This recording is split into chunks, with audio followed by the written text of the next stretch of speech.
En el pequeño pueblo tejano de Fairview, el tiempo parecía deslizarse sin sobresaltos, envuelto en la rutina de sus habitantes y la firmeza de sus costumbres. Allí, la figura del pastor Paul Morgan se erguía como un faro inamovible para la comunidad. Su iglesia, llamada Fuente de Vida, reunía cada domingo a decenas de familias que encontraban en sus sermones un consuelo, una guía, una certeza. Con voz serena y presencia imponente, Paul hablaba de redención y humildad, siendo para muchos un ejemplo viviente de ambos conceptos. A su lado, siempre silenciosa y discreta, se encontraba su esposa, Rebecca, una mujer de rostro amable y maneras suaves. Durante años había sido vista como el reflejo perfecto de la virtud en dedicada, generosa y fiel. Sin embargo, algo había cambiado en ella en los últimos meses. Su sonrisa, antaño sincera y cálida,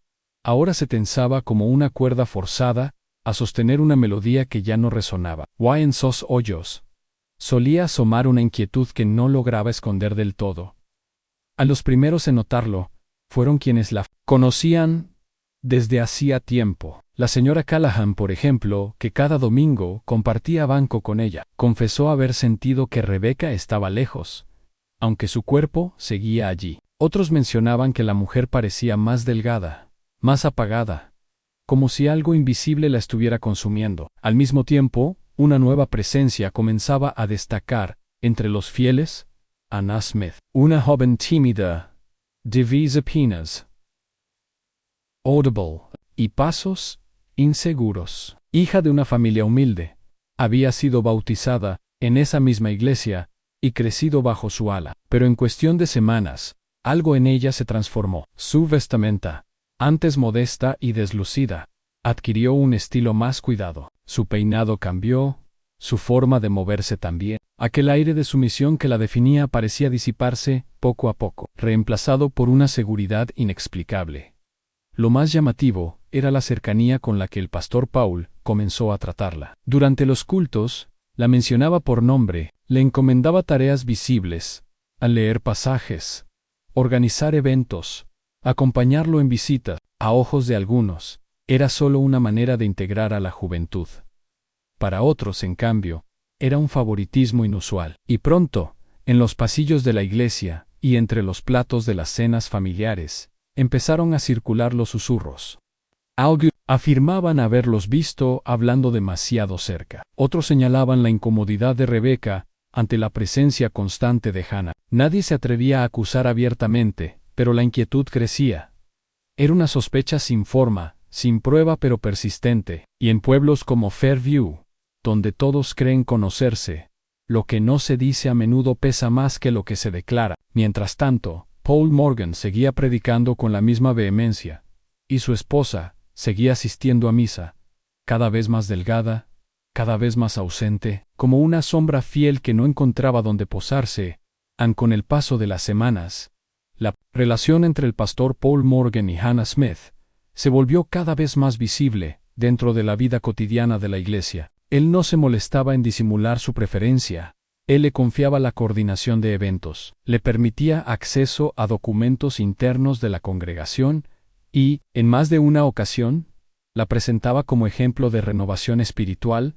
En los más cercanos comenzaron a notar que tareas antes destinadas a miembros con experiencia ahora recaían sobre Hannah, lo que despertó incomodidad en algunos sectores de la comunidad. Pese a las murmuraciones que crecían en los pasillos de la iglesia, Paul se mantenía firme en sus decisiones, mostrando hacia ella un trato cercano y deferente que llamaba la atención. Mientras tanto, en casa, Rebecca Morgan vivía un proceso silencioso y doloroso. Lo que en apariencia podía parecer una crisis matrimonial común, escondía una tormenta emocional profunda. Su esposo, aunque seguía cumpliendo con sus deberes públicos como guía espiritual, en la intimidad se había vuelto distante, evasivo e incluso gélido. Rebecca sentía como cada gesto de afecto era reemplazado por una cortesía seca, mecánica, cuidadosamente calculada. La confusión se convirtió en angustia, y la angustia en resignación. No encontraba respuestas a lo que ocurría,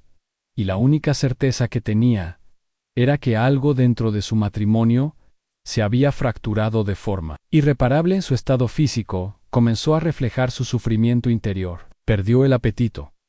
Y apenas comía más que unas cucharadas de sopa o té. Dormía mal, y los constantes mareos y la fatiga se convirtieron en parte de su rutina diaria. Aunque trataba de cumplir con sus labores dentro de la comunidad, cada día le costaba más sostener una conversación o permanecer de pie durante las ceremonias. Su rostro mostraba un agotamiento que iba más allá de lo físico, una especie de desvanecimiento interno que nadie lograba detener. Sin embargo, Paul no parecía alarmado. Por el contrario, comenzó a demostrar una inusual preocupación por la salud de su esposa, atendiéndola con esmero frente a los demás, llevándole bebidas calientes y alentándola a descansar más. En el fondo de esta aparente atención, se escondía una intención oscura y meticulosa. Paul había comenzado a alterar cuidadosamente la rutina de su esposa, limitando su acceso a la ayuda médica y gestionando cada aspecto de su bienestar con un control tan meticuloso que sus síntomas parecían parte de un desgaste emocional. Así, construía cuidadosamente la apariencia de una enfermedad progresiva, natural, sin origen claro. Nadie dentro de la congregación, acostumbrado a ver en él una figura de confianza absoluta, se atrevía a cuestionar su versión de los hechos.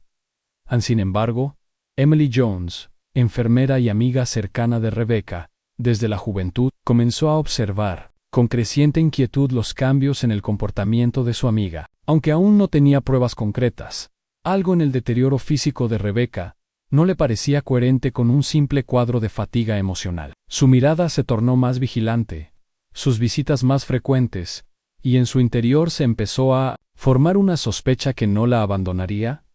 Rebecca Morgan decidió acudir a una clínica de Fairview, tras una mañana particularmente difícil, en la que los mareos y la debilidad le impidieron levantarse con normalidad. La consulta fue breve, y el diagnóstico, previsible en estrés acumulado. El médico, sin examinar en profundidad, le recetó descanso y le recomendó evitar emociones fuertes. Rebecca aceptó el veredicto sin cuestionamientos, como quien ha aprendido a no oponerse a la autoridad. Regresó a casa con una bolsa de vitaminas, convencida de que su cuerpo, como su alma, simplemente se estaba cansando. Sin embargo, Emily Jones no se conformó con esa explicación. Como enfermera con años de experiencia, sabía distinguir entre fatiga emocional y síntomas físicos persistentes. Lo que veía en su amiga no coincidía con un cuadro de ansiedad. La pérdida de peso era demasiado rápida, los mareos demasiado frecuentes, y los temblores en las manos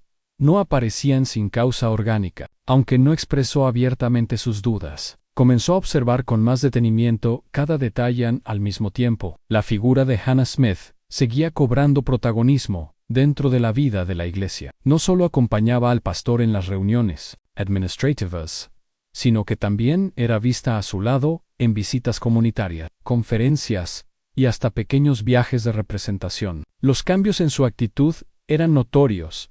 Hablaba con más seguridad, intervenía durante los eventos con soltura, y mostraba una confianza inusitada para una joven que hasta hace poco evitaba cualquier exposición pública. Aquellos que conocían su historia personal, una familia marcada por dificultades económicas y ausencias paternas, comenzaron a preguntarse si su transformación respondía a un proceso de superación o a la influencia directa del pastor. Las conversaciones entre miembros de la comunidad se volvieron más frecuentes, aunque siempre en voz baja, como si tocar el tema abiertamente significara desafiar la estructura misma de la iglesia. En Rebecca, por su parte, intentaba mantenerla.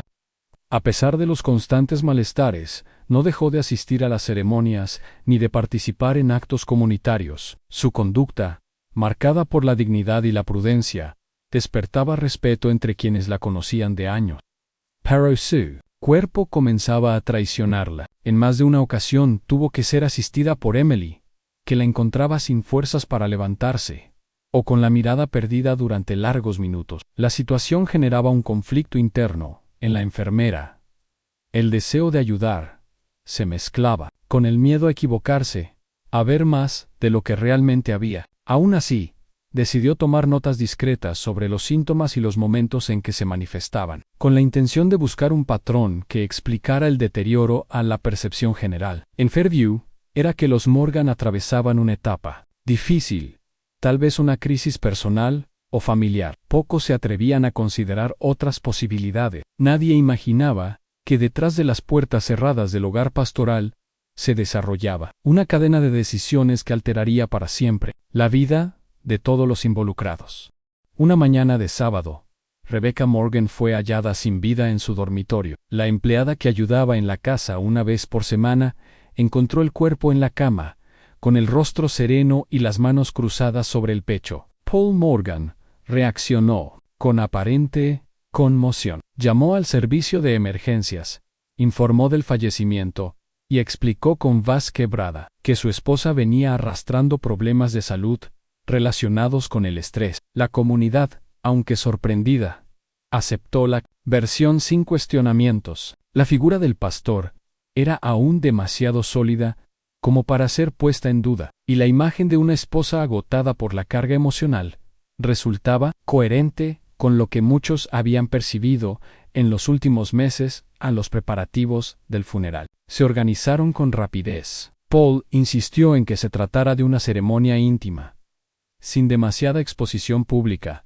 argumentando que Rebecca siempre había preferido la discreción. La ceremonia se llevó a cabo en el mismo templo donde ella había pasado gran parte de su vida. El ataúd fue cerrado, el servicio breve, y pocos tuvieron oportunidad de despedirse personalmente. Los asistentes, aún conmovidos, manifestaron su apoyo al pastor, quien se mostró afligido y agradecido. A ojos del pueblo, Paul estaba enfrentando la pérdida de su esposa, con la entereza que se esperaba de un líder espiritual. Sin embargo, Emily Jones no compartía la misma certeza. Durante todo el servicio, observó con atención los gestos del pastor, notando matices que escapaban a una simple interpretación de duelo. Le pareció que su tristeza era demasiado pulida, demasiado eficiente, como si respondiera a un guión cuidadosamente ensayado. La ausencia de autopsia, la premura del entierro y la falta de interés en buscar una causa precisa de muerte reforzaron sus sospechas. A la confirmación de sus temores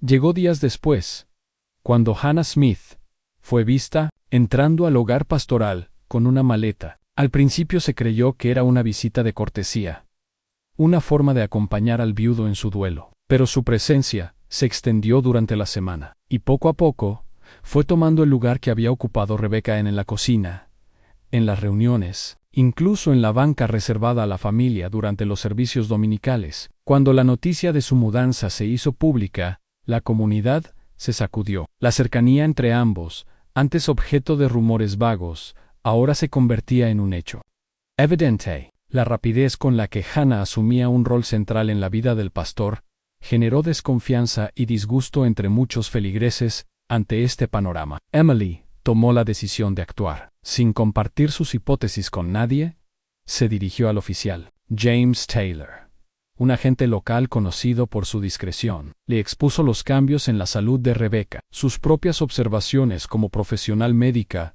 y la súbita presencia de Hannah en la casa. Le pidió, sin acusaciones directas, que considerara revisar los antecedentes del caso. James, intrigado por el relato, accedió a revisar los informes disponibles, iniciando una investigación discreta que pronto revelaría verdades más profundas. El oficial James Taylor inició su investigación de forma discreta, consciente del peso simbólico que el pastor Paul Morgan tenía en Fairview. Lo primero que solicitó fue la exhumación del cuerpo de Rebecca Morgan. Aunque el proceso encontró resistencia burocrática inicial, el testimonio de Emily Jones, respaldado por su experiencia médica, fue suficiente para justificar la medida. Una vez obtenido el permiso, los análisis toxicológicos fueron enviados al laboratorio forense del condado. El resultado no tardó en llegar. Detectaron niveles elevados de arsénico, incompatibles con cualquier causa natural de muerte. La noticia, en un principio conocida solo por un reducido grupo de autoridades, marcó un punto de no retorno con la orden judicial en mano. La policía local registró la casa del pastor sin previo aviso. El cateo se centró en la cocina, el estudio y el dormitorio matrimonial. Durante el registro, se hallaron objetos ocultos que despertaron sospechas. Los análisis periciales indicaron que su contenido coincidía con elementos detectados en el cuerpo de Rebecca, y fueron considerados prueba clave en el caso. También se hallaron tazas cuidadosamente lavadas, sin rastros directos, pero en el lavavajillas quedaban residuos compatibles con el mismo tóxico. Los agentes documentaron cada hallazgo, conscientes del impacto potencial que esas pruebas tendrían en el caso. Mientras tanto, Paul Morgan continuaba sus actividades con normalidad. Seguía predicando cada domingo, rodeado de fieles que aún veían en él a un líder firme frente a la adversidad. Ignoraba por completo el curso que tomaba la investigación. Su actitud pública no había cambiado. Mantenía una compostura mesurada. Hablaba del dolor como una prueba divina, y agradecía las muestras de apoyo. Algunos lo admiraban aún más por su fortaleza, mientras otros comenzaban a observarlo con cautela. Las noticias sobre la mudanza de Hannah Smith y su nuevo rol en la vida del pastor seguían generando divisiones entre los feligreses. Emily Jones, por su parte, decidió actuar de manera más activa. Comenzó a reunirse con miembros de la comunidad, especialmente aquellos que habían tenido contacto cercano con Rebecca en los últimos meses. Sin buscar confrontación, los invitaba a recordar detalles en cambios de comportamiento, conversaciones, síntomas. Su actitud prudente, unida a su reputación como profesional, facilitó que varios compartieran observaciones que, aisladas, parecían insignificantes, pero que juntas delineaban un patrón. Testigos recordaron que Rebecca evitaba ciertos alimentos, que mencionaba malestares recurrentes o que agradecía al pastor por cuidarla tonto. Algunas frases, entonces inofensivas, cobraban un nuevo sentido a la luz de los hallazgos forenses. Estos testimonios fueron registrados por James Taylor, quien elaboró un informe preliminar con todas las evidencias reunidas en el resultado toxicológico. El frasco hallado en el estudio, las declaraciones de Emily y los testigos, la investigación, que había comenzado como una sospecha aislada, se transformaba rápidamente en un caso criminal sólido. La comunidad de Fairview, aún ajena a los detalles, empezaba a intuir que la imagen intachable del pastor podía estar a punto de resquebrajarse. En el domingo siguiente, durante la habitual ceremonia matinal, en la iglesia Fuenchi-Vidal, el oficial James Taylor ingresó al templo, acompañado por 2 agentes uniformados. La comunidad, reunida como de costumbre, observó con desconcierto el avance silencioso de los policías hacia el púlpito. Paul Morgan, interrumpido en medio de su sermón, fue informado de su detención en voz baja, sin permitir reacciones.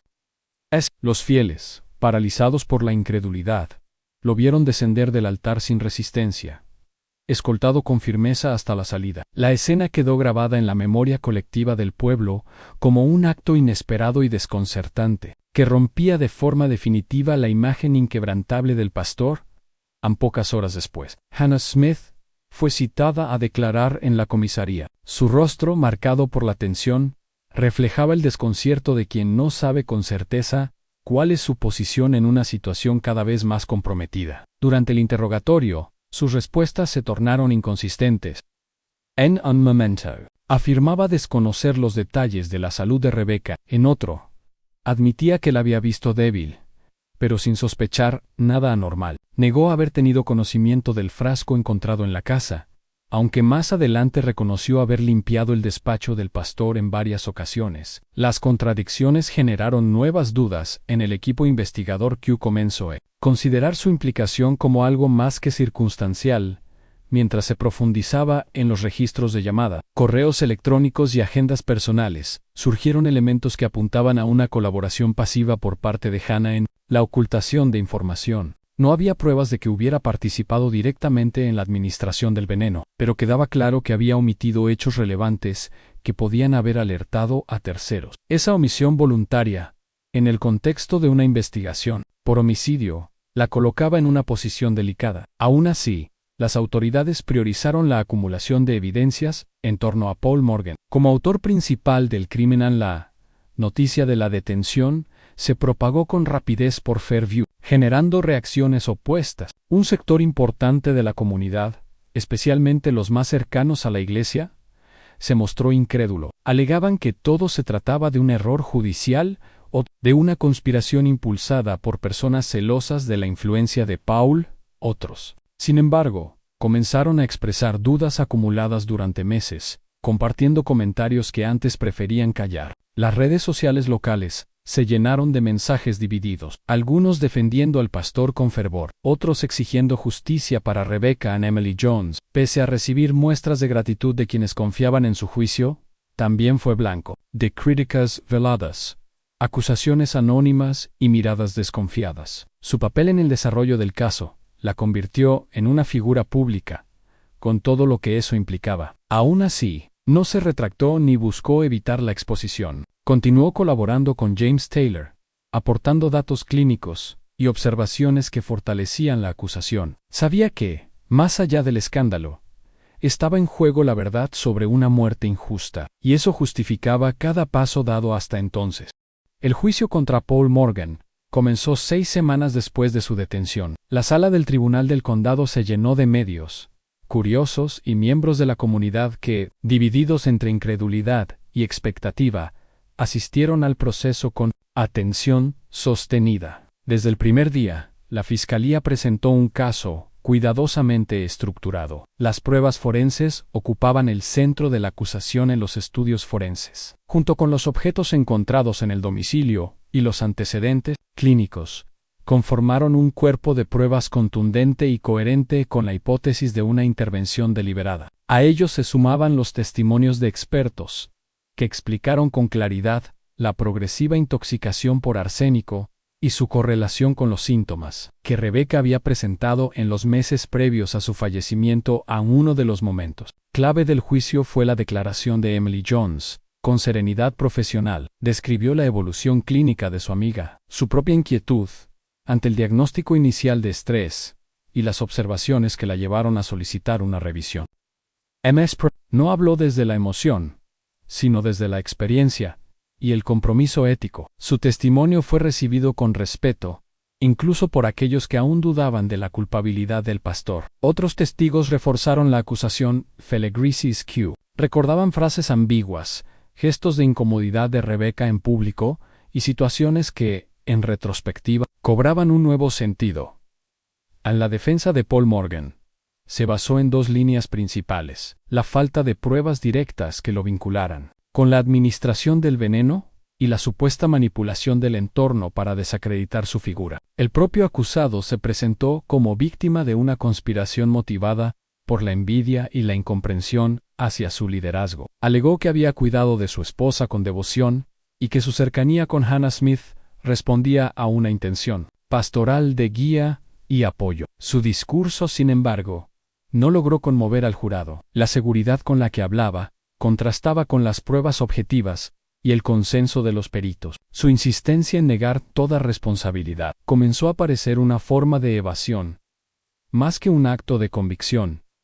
Hannah Smith fue llamada a testificar en calidad de testigo colaboradora, a cambio de inmunidad parcial.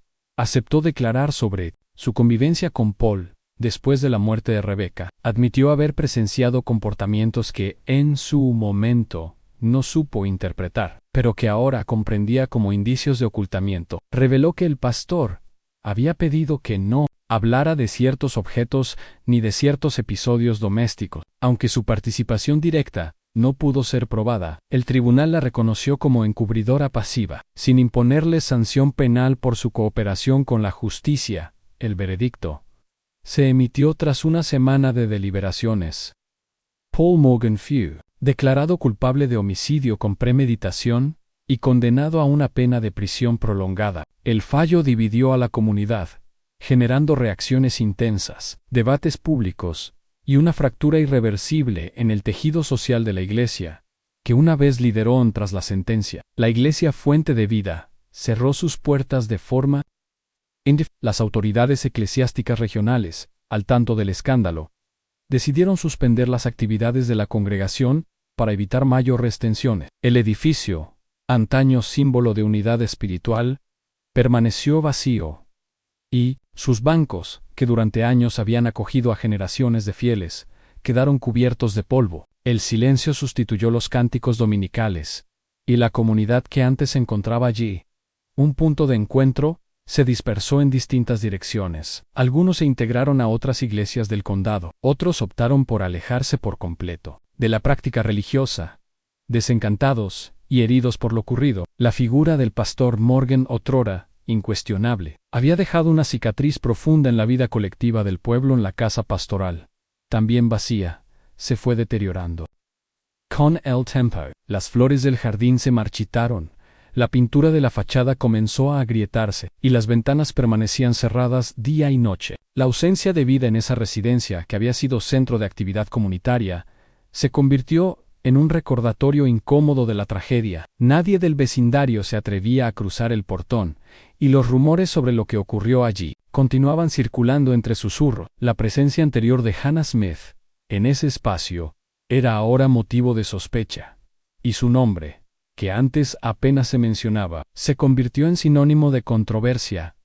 Poco después del juicio, Hannah abandonó Fairview sin avisar. No dejó cartas, mensajes ni explicaciones. Su salida fue silenciosa, casi clandestina, como quien reconoce que su permanencia ya no es posible. Algunos vecinos aseguraron haberla visto abordar un autobús en dirección sur, otros afirmaban que alguien vino a recogerla en un vehículo con placas foráneas. Ninguna versión fue confirmada. Su desaparición del escenario público alimentó interpretaciones contradictorias. Algunos decían que buscaba comenzar de nuevo en otra ciudad, mientras otros sostenían que intentaba evitar responsabilidades no resueltas. Su nombre dejó de ser mencionado en las reuniones comunitarias, pero permanecía flotando, cargado de ambigüedad y desconfianza. Emily Jones continuó residiendo en Fairview. Su trabajo como enfermera en la clínica local le aseguraba una rutina estable, pero su vida personal cambió de forma irreversible. Aunque muchos la felicitaban por su valentía y compromiso con la verdad, no todos compartían ese punto de vista. Una parte de la comunidad, aún aferrada a la figura del pastor, le atribuía la destrucción del templo y la ruptura de la congregación. Las miradas en el supermercado, los silencios en las reuniones y las frases a medias en las calles eran recordatorios constantes de que su posición seguía siendo incómoda. A pesar de ello, Emily no se mostró arrepentida. Asumió las consecuencias con entereza, manteniéndose firme en su convicción de haber actuado conforme a la conciencia y la responsabilidad profesional. Sabía que en pueblos pequeños, la verdad no siempre se acepta con facilidad, especialmente cuando hiere estructuras que parecían intocables.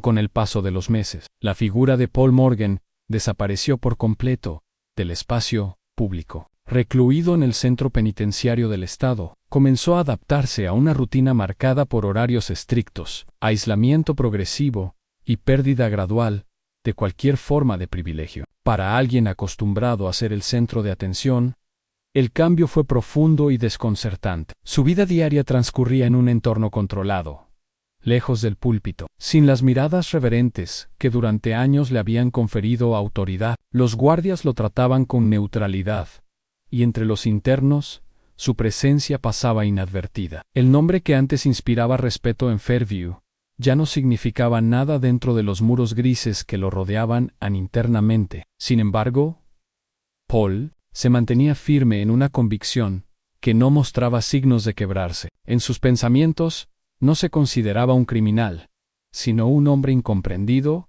víctima de una lectura superficial de sus actos. Sostenía que sus decisiones habían respondido a una necesidad superior, y que su papel como guía espiritual justificaba acciones que, para otros, resultaban condenables. Esa racionalización le permitía soportar el encierro con una calma casi obstinada, como si esperara que el tiempo le diera la razón. No escribía cartas, no solicitaba visitas, no mostraba interés por seguir vinculado a su comunidad. Su mundo se redujo a su celda, a los libros religiosos que aún le permitían conservar, y a una visión de sí mismo que se mantenía intacta a pesar del juicio y la condena a la distancia. Fairview comenzaba a recuperar cierta normalidad. Las actividades comunitarias se reorganizaban lentamente, las calles retomaban su ritmo habitual, y nuevos líderes religiosos trataban de restaurar la confianza de los fieles. Sin embargo, el recuerdo del caso seguía presente. Las conversaciones en cafés,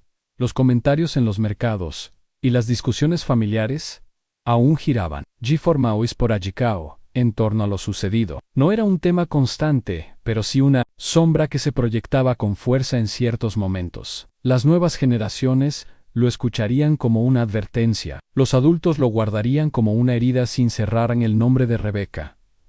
Morgan comenzó a ser mencionado con más frecuencia, especialmente por aquellos que lamentaban no haber prestado atención a las señales de su deterioro. Algunas mujeres de la comunidad organizaron una vigilia en su memoria, buscando reivindicar su figura y alertar sobre la importancia de detectar abusos invisibles. No se trataba de un homenaje grandilocuente, sino de un acto sobrio, marcado por el silencio y la reflexión. En ese gesto, muchos encontraron una forma de reconciliarse con lo ocurrido y de mirar hacia adelante. Mientras tanto, en su celda, Paul Morgan mantenía su silencio. No pidió revisión del caso, ni mostró arrepentimiento. Su mundo se contrajo a una certeza rígida que había hecho lo necesario. Aquella convicción, lejos de liberarlo, lo mantenía encerrado en una narrativa personal que lo alejaba cada vez más de la realidad que él mismo había destruido.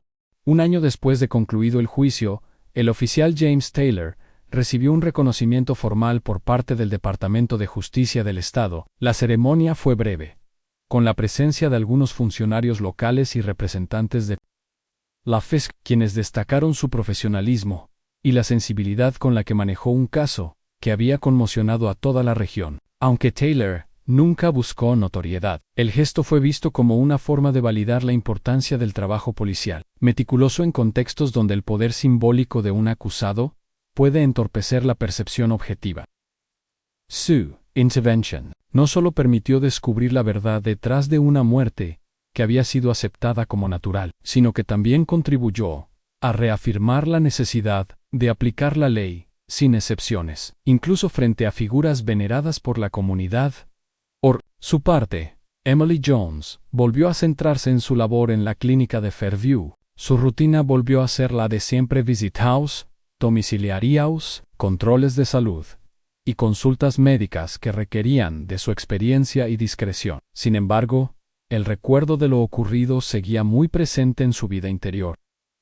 No pasó una semana sin que en algún rincón del pueblo alguien le hiciera un gesto de aprobación, o por el contrario, le retirara el saludo. Esa dualidad era constante, y la había obligado a adoptar una actitud de cautela frente al entorno. Si bien nunca buscó protagonismo, su nombre se convirtió en símbolo tanto de justicia como de ruptura. Y esa ambivalencia la acompañaba en cada paso. En los momentos de soledad, Emily repasaba con frecuencia los últimos meses de vida de Rebecca Morgan. Recordaba detalles que en su momento no supo interpretar del todo, la forma en que su amiga tomaba la taza de té con manos temblorosas, las frases evasivas cuando se le preguntaba por su matrimonio, el tono fatigado con el que hablaba de su date. En retrospectiva, aquellos gestos conformaban un mapa claro de sufrimiento, uno que solo después pudo leer en toda su dimensión. Esa sensación de haber estado a punto de no actuar a tiempo la acompañaba como una advertencia constante, no como una culpa, sino como una forma de reafirmar su compromiso con la observación clínica precisa y el deber ético en el pueblo. El caso ya no era tema de conversación diaria, pero su eco aún se hacía sentir en las decisiones cotidianas. Nuevas normativas fueron adoptadas por el Consejo Municipal para fortalecer la supervisión en instituciones religiosas y sociales. También se organizaron talleres sobre salud mental y detección de señales de abuso emocional, muchos de los cuales contaron con la participación de Emily como profesional invitada. Estas medidas, aunque pequeñas, indicaban un cambio de mentalidad en una comunidad que había confiado ciegamente en una figura de autoridad y que ahora entendía que la confianza debía ir siempre acompañada de vigilancia crítica y responsabilidad colectiva. En la cárcel estatal donde cumplía su condena, Paul Morgan había dejado de ser un recluso con nombre reconocido. El tiempo había diluido el impacto inicial de su llegada, y ahora pasaba sus días en un silencio que ya no era resistencia, sino resignación. Mantenía la rutina mínima exigida por la institución,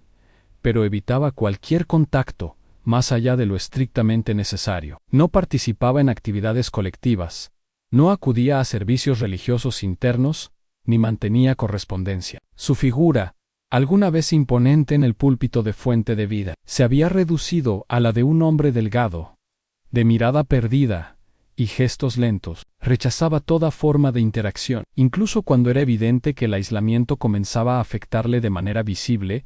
El deterioro no era solo físico. Internamente, Paul experimentaba una forma de encierro más profunda que la impuesta por los muros. Aun cuando nunca admitió públicamente su responsabilidad, su mente volvía una y otra vez al momento de la decisión, a la planificación estratégica, el modo en que había influido cuidadosamente en cómo otros percibían su entorno.